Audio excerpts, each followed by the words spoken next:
Good day, grade 12s. Welcome back. The next essay that we are going to deal with is the argumentative essay.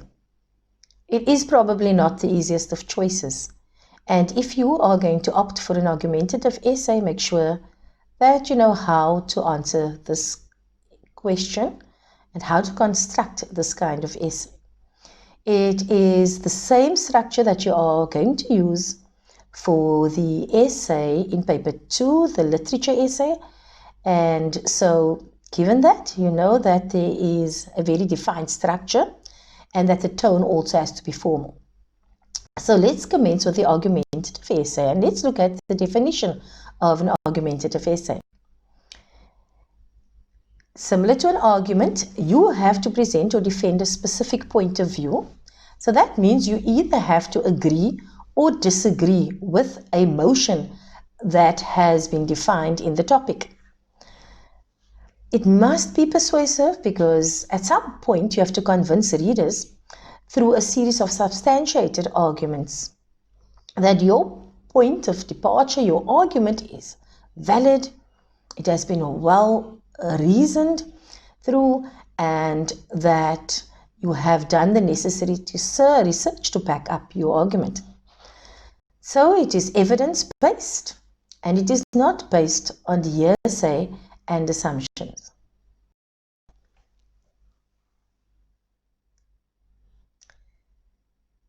In front of you, you have an example of the process that you should use before you decide to do an argumentative essay.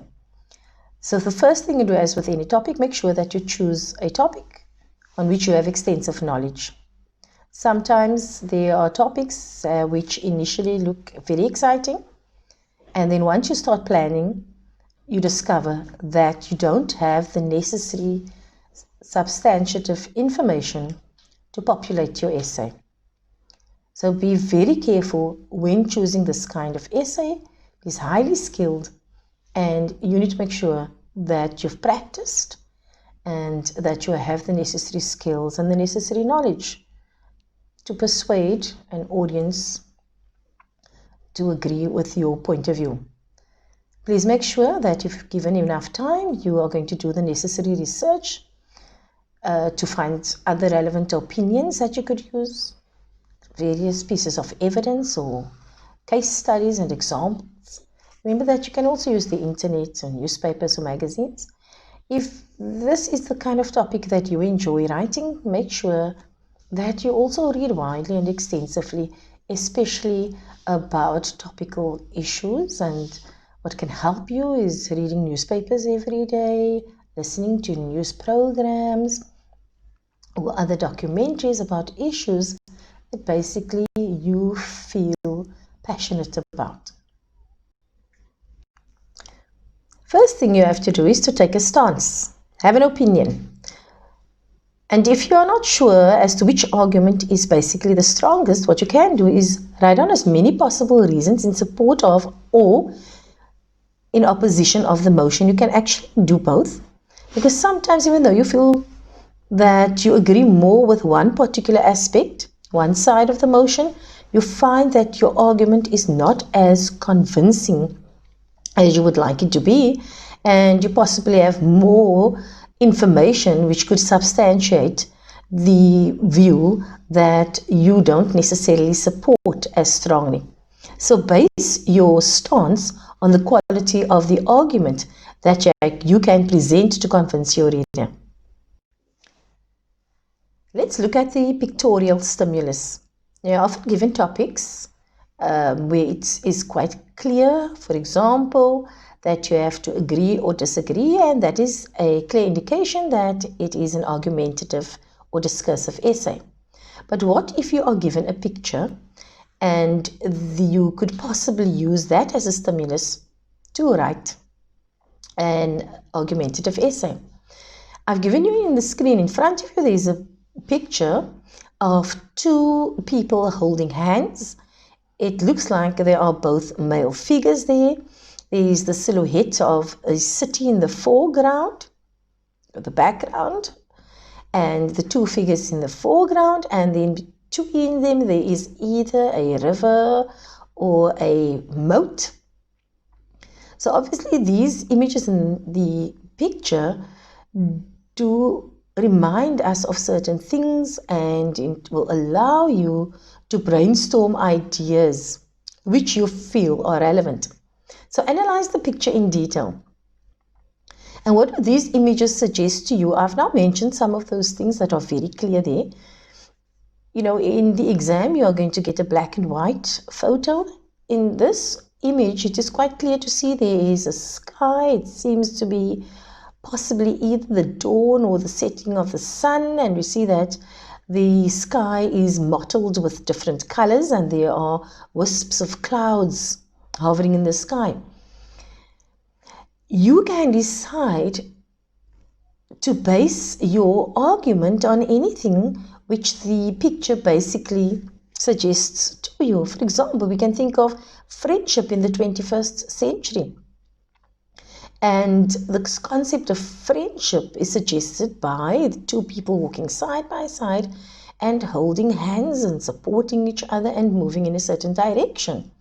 You could have a look at the same-sex relationships, the buildings in the background, and the river, and in the foreground the grass could lead you into an essay where you deal with nature versus industrialization. So as you can see, there are a variety of options that you can possibly think of when you have the pictorial stimulus.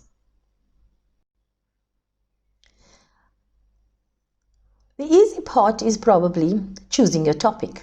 And once you've selected your topic, you now have to think how you're going to construct your essay and build your argument. So how do you do this?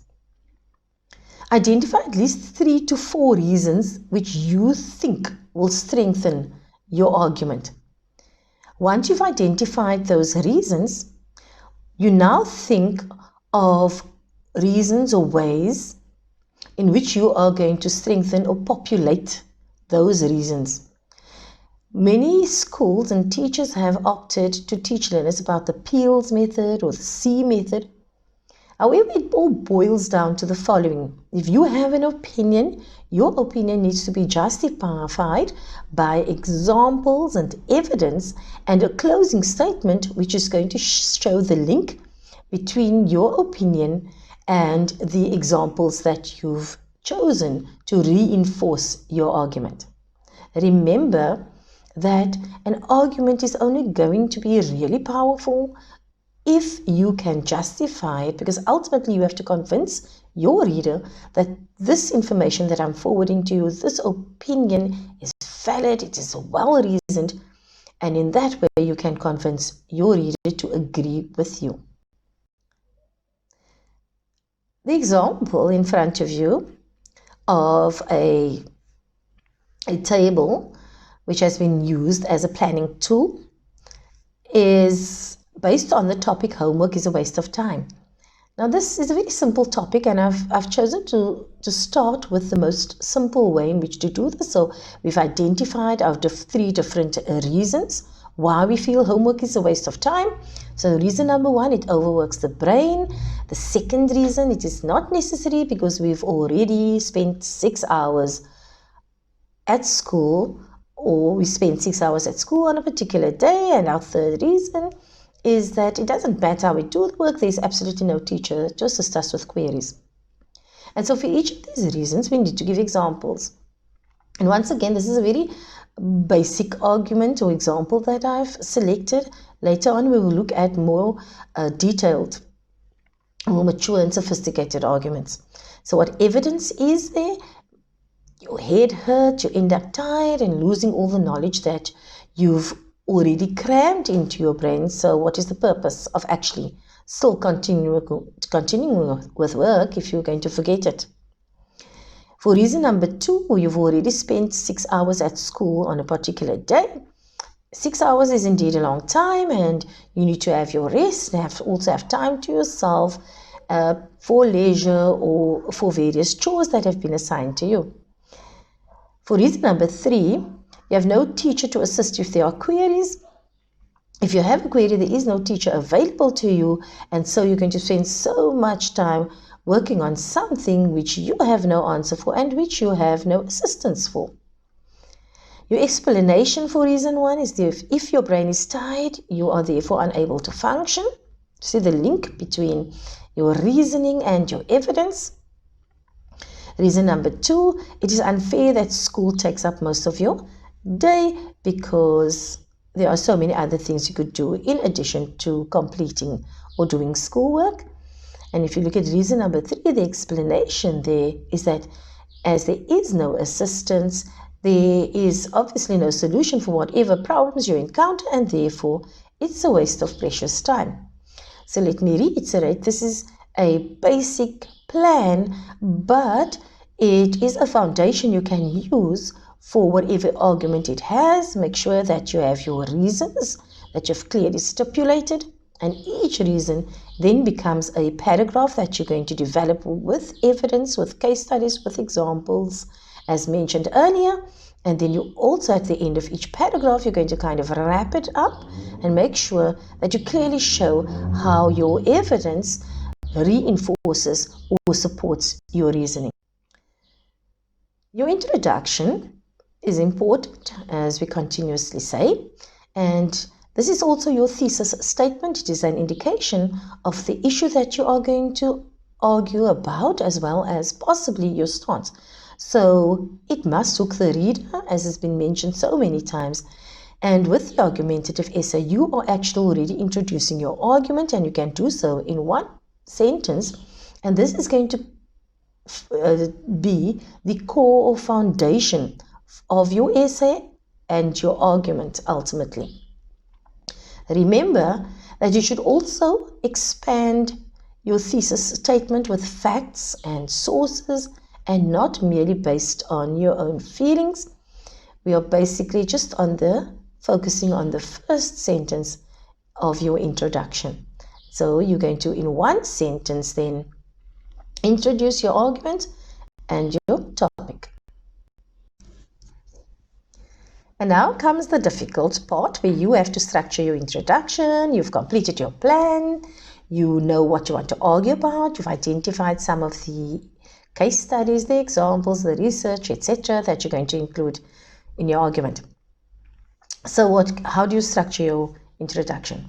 So it's a basic plan. It's a guide. And if you find it useful, please use it. If not, if you have your own idea of how to do it effectively, then please do that. So firstly, make a general statement about the topic, and here you can give some background information about how the general population perceives it, or what research has said example. And then you could also, in addition, just define certain keywords that the readers might have a challenge with, or might find difficulty with, or that you feel needs clarification. In the final sentence of your introduction, you should also then have your thesis statement, which is your opinion on the issue. So you basically have your general statement, and then you are going to make a thesis statement which encompasses your opinion on the topic. Below is an example of an introduction. Sorry, not below, but in front of you should be an example of your introduction. And so the writer has opted to start with a question in order to hook the readers, and then also make a general statement on how it is viewed by people in general. Why is homework considered such an important aspect of the school curriculum? According to teachers, it is supposed to have important lifelong benefits. What is your next step? Your next step is to add a statement that illustrates your stance or opinion on the topic. The example follows in red. I, however, am of the opinion that homework is a tedious burden and a complete waste of precious time, which could otherwise have been used in pursuit of more meaningful endeavors. So once again, you see very clearly it is a general statement, and then you add your theme statement, which shows your stance on the topic. Sometimes we forget that there is a thing like logical connectors. What are logical connectors? Logical connectors are words that we use in essays to show either a sequence of ideas. Think of it as a signpost that we have on a journey, and it allows the reader to basically follow the argument that the writer has presented. The signpost will either indicate that what is going to follow is going to be a continuation of a particular stance or idea that the writer has presented in the preceding paragraph, or that the writer is going to now have or present an additional argument or evidence in relation to that which has already been given. So let's look at some possible logical connectors that can be used. I've given you a heading for it, and there are a few that you can memorize. It's important that when you plan, you already include in your planning what kind of logical connectors you are going to use. It just makes things so much easier. It also gives you an idea of, where do I now, or how do I now take my argument further. So if you want to add to a particular point, then you will use words like moreover, furthermore, in addition to, besides, above all, as well as not only this, but also the following, similarly in the same way. If you're going to present a list, your logical connectors are words that you're going to use at the beginning of paragraphs. Once again, just a reminder, at the beginning of paragraphs, and yes, you could possibly use it between sentences as well. Just remember that it contributes to the sense of logic and structure within your essay and must be selected very carefully. If you're going to use a list, you can start with the most basic ones. You can say firstly, your next argument with secondly, third point in your argument, you could use thirdly, etc.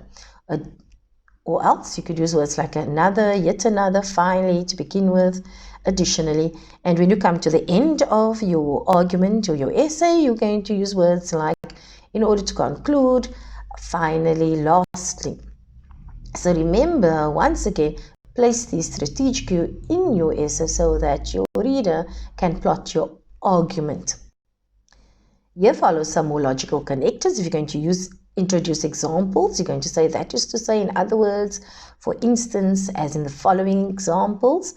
Or if you're going to present an alternative point of view, and you are allowed to do this, as will be demonstrated later on in the essay, that at least you can refer to an opposing view, but I will go into more detail as far as that is concerned. You can say one alternative is, another possibility is on the one hand, on the other hand, or a simple word like although. Now, you are familiar with these words, but you also need to think of how you're going to use it strategically in your essay. And sometimes we tend to forget the obvious. And in forgetting the obvious, we don't really realize how it strengthens, reinforces whatever it is that we want to say.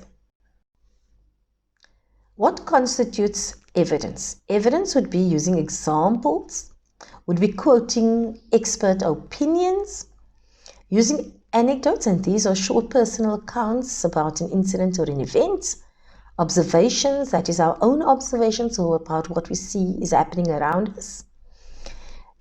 Precedents, these are actions or decisions that can be used subsequently as an example for a similar decision to be made. So you're going to use a kind of case study or evidence that of an event which has occurred previously, and there was a particular outcome because of certain actions or reactions, and you can say, well, based on that argument, we're now going to deduce that the following is going to happen in this particular context.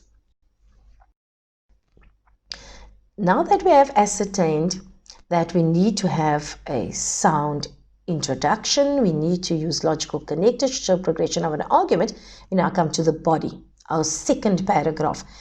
And here you can decide how you are going to layer your argument or establish your argument. Are you firstly going to start with the strongest argument that you have and then lead on to your less stronger argument and then your weakest argument? Or are you going to switch it around and you start with your weakest argument, you move on to a stronger one, and then basically you present your strongest evidence and argument right at the end before the conclusion. It's ultimately up to you to make that decision about how you're going to structure the rest of your body. Now, I've given you ideas of how what to say or write in different paragraphs. Remember, you can't stick as strictly to this. Obviously, you might decide for your body or particular argument you're going to use more than one paragraph. So by all means do that. So you start your paragraph with a logical connector. What happens next is that your first sentence states the first point in your argument. Identify at least one fact, a detail or an example that will help you explain your point or your stance. Then you introduce and explain the evidence in about plus or minus 3 sentences, and your final sentence then must relate to the first sentence.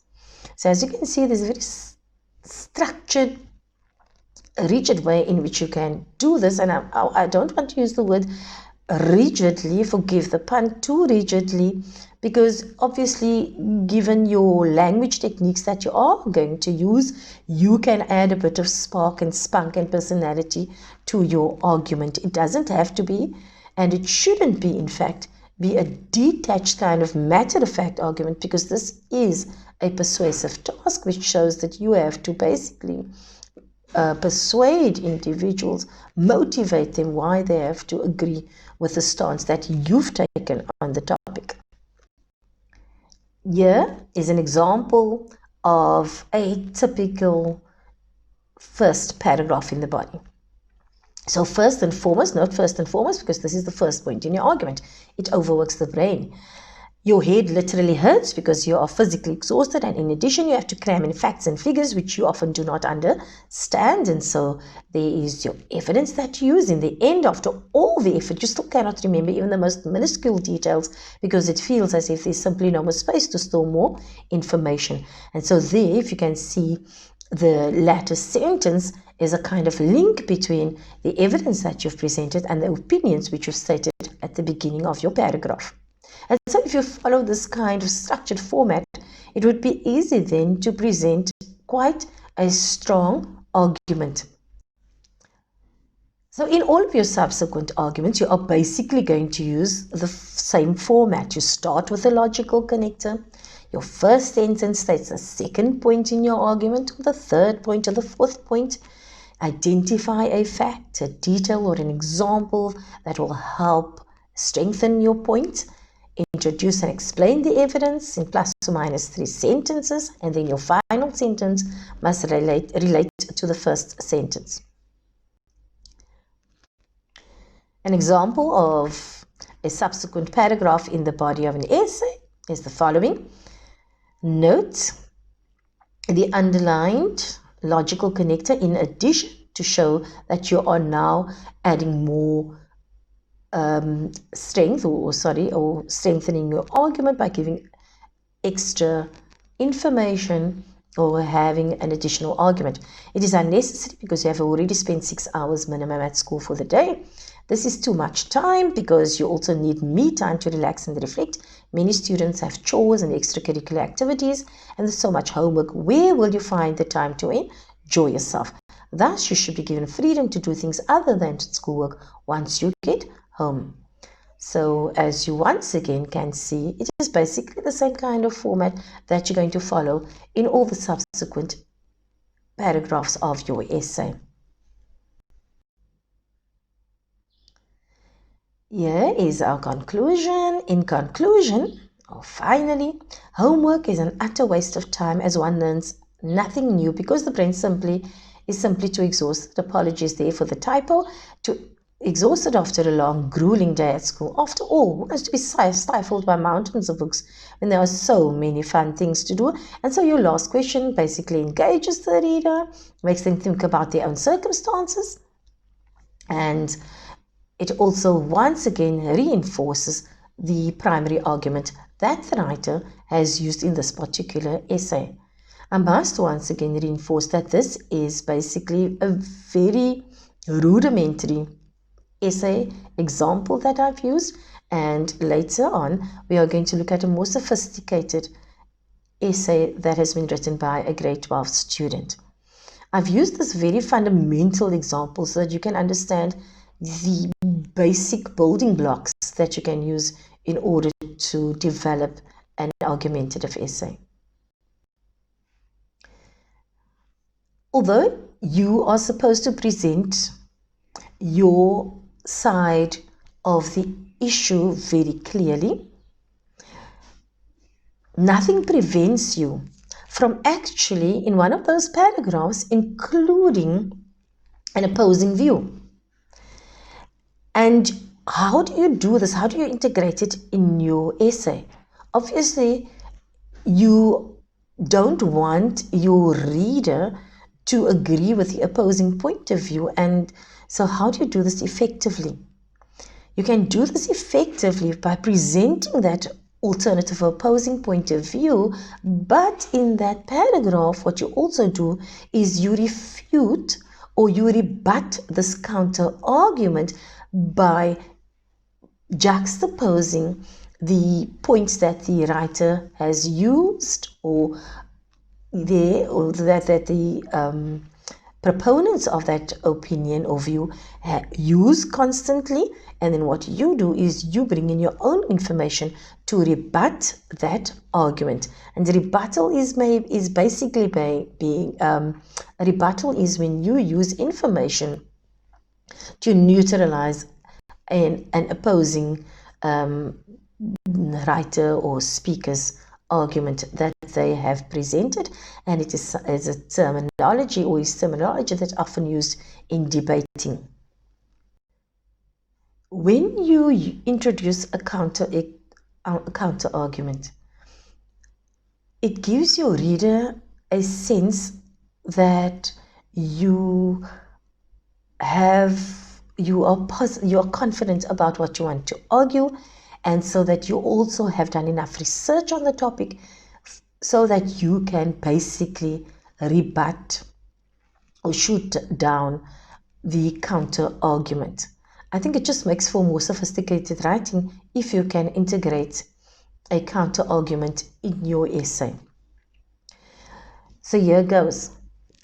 Although educationists have argued that homework teaches discipline, diligence, and reinforces important concepts, new studies have proven that too much homework, especially for young children, stifles creativity and ultimately leads to low self-esteem, because children trapped by homework lack the necessary social skills to adequately navigate relationships with peers. And so what you've done in the initial or the start of your counter argument, if indicated with the logical connector although that you're going to present a counter argument, you develop it to such an extent where in the latter part of your paragraph you basically rebut whatever has been stated with your research. And once again, as I've mentioned, it just makes for so much more convincing writing, and the reader is given the kind of assurance that you have done the necessary research to make an informed decision. The topic that we have is migrants matter, and the essay that we are going to use as an exemplar is a well-written, well-researched, well-substantiated essay on the topic. You will notice that the writer has given a general statement or overview and then also presented an opinion on the issue. And although the aspect of migrants isn't dealt with thoroughly in the introduction, we'll see in the subsequent paragraphs the writer is going to give a definition of what the term migrants refers to. But the words matter in the topic suggest that it's important. We know that migrants are people who migrate or travel from one particular area to the next, and there are various definitions of the types of migrants that one gets, and that will also be examined in this essay. The world has changed so much so that our hearts merely flicker at the sight of death. It's a very serious topic that is being introduced here. The word death suggests it has something to do with the fate of migrants. Amidst the civil wars, fatal diseases, and nuclear brinkmanship, we have forgotten the sanctity of human life. And so the writer is given an overview of what he or she perceives the world has come to. There's so many civil wars, fatal diseases, nuclear brinkmanship. So we get a sense that political powers are basically engaged in different kinds of battles, and that ultimately people suffer. The writer has not mentioned the word migrants in the introductory paragraph. Here is the second paragraph which follows. And here the writer now introduces the concept of migrants. Remember, the writer previously spoke about death, spoke about political statesmanships, conflicts, and obviously we can think about how those conflicts affect ordinary people on the ground. And in this second paragraph, the writer takes that and explains to us how this happens. So how many migrants need to fall off broken boats? There's a context there. Chasing broken dreams, leaving behind broken homes and broken families. Lovely question which engages the reader, shows us how it links to the political situation that exists. How many corpses do we need to discover at the back of a lorry in Norway before it evokes something in us, before we decide to take action? We no longer value human life. So there the first point is made. The writer has used evidence referencing an event in Norway where the corpses of various migrants were discovered. And so what do we know about migrants? We basically know that often these are people who have become disenchanted in their countries, and they leave their countries because of a facing possible persecution or starvation, etc. And so the writer continues by saying, cleanse your heart, soul and mind, and recognize our similarities and fight to remove poverty's grip and the world's whip on our fellow human beings. So the writer has used metaphoric language, and that is what I mentioned earlier, is that yes, you're going to have a rigid structure, but you can also allow your personality to shine through by the use of language, your rhetorical devices that you are going to use in order to spice up your writing, in order to reinforce your opinion, and also to engage, very importantly, your reader. Unfortunately, I'm not going to go through the entire essay, but as you can see, the writer has very convincingly presented their stance on the topic and has been very vocal and very emotive about it as well, or emotional about it. And the writer has cited examples of the situation in various countries where migrants have been either killed or persecuted. And what the writer wants to reiterate is that these are people who are looking for a better way of life, and ultimately they don't have a choice. And in the bigger scheme of things, it doesn't matter what you are classified as. We are all human beings, and all life is important and valuable. The writer concludes with the question. Notice it's just a one-word sentence. Why? Migrants, like all human beings, unified by time and space, are people. We matter, migrants matter. Lovely combination of sentences there. After reading all that information, a very short, powerful conclusion where the writer emphatically states or reiterates the opinion, we matter, migrants matter. And so the pronoun we implies very strongly that the writer empathizes with what migrants are going through. Indeed, this has been quite a persuasive essay, and the writer has effectively engaged the reader. How? The use of rhetorical questions throughout the essay. We basically saw that at the end of the essay and also in the introduction. The use of personal pronouns to address a universal issue, but also bring it close to home. The emphatic statements to reinforce the writer's very strong opinion about the matter. Anecdotes giving us examples of scenarios where the persecution of migrants are clearly demonstrated, and then using emotive rhetorical devices again in order to effectively persuade the reader why the lives of migrants matter.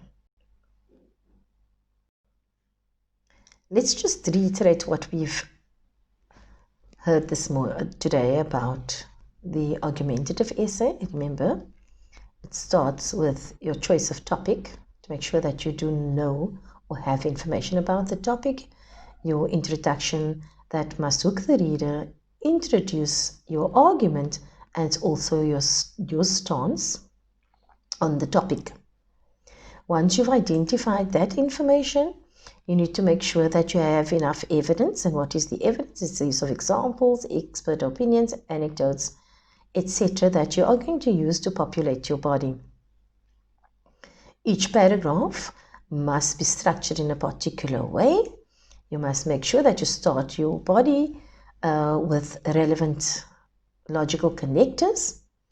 Your first sentence must clearly state your argument, and then you are going to use a number of examples, facts or details to strengthen that argument. So once you've effectively concluded your body and you have enough information to use to convey your argument successfully, you will then conclude. And again, you can decide. There must obviously be a link between the concluding paragraph and the initial paragraph. Go back to your set, check, have you effectively conveyed what it is that you want to say in the words that you've wanted to say it.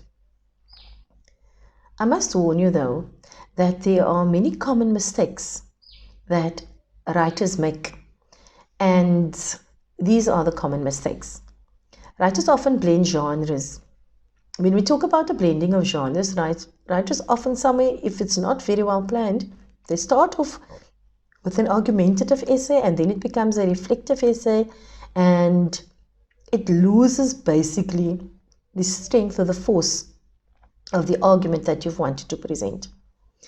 Also, if it's not poorly planned, you find that writers do not effectively plot their argument and strengthen it with different examples. Sometimes they'll use the same point and argue the same point in different arguments just by using other words. Often also we find that you don't give enough, you give opinions. Oh, that's very common. We love having so many opinions, but then we do not populate those opinions or reinforce those opinions with substantial information and detail. Be careful. This is the formal piece, although it is a subjective piece, that you do not use informal language or any slang, and that try to use formal standard English. Another thing is that there seems to be no progression or development of the argument, and sometimes people lose sight of what the argument is. Double check the following. Once you have your second or third paragraph, make sure that you refer to, just glance, look at your topics, your introduction and your topic, and see, am I still on track? Am I still arguing about the issue I'm supposed to have argued about? Take your stance and make clear that and plan effectively, because if that doesn't happen, you sometimes change allegiances or sides in the middle of your argument, and once again, that is considered a poor text. You take your stance, you argue your point, using the tips that we have given you. This is a subjective text, and then also I think I've mentioned all of the things that you should avoid in your argument. It is a very structured piece. Attempt it if you have the conviction of your skills and the conviction of your ideas, and if you feel that there's something you really need to share with others. Again, just a reminder, this is not for anyone because it requires, I think, sophisticated skills and also lots and lots of practice.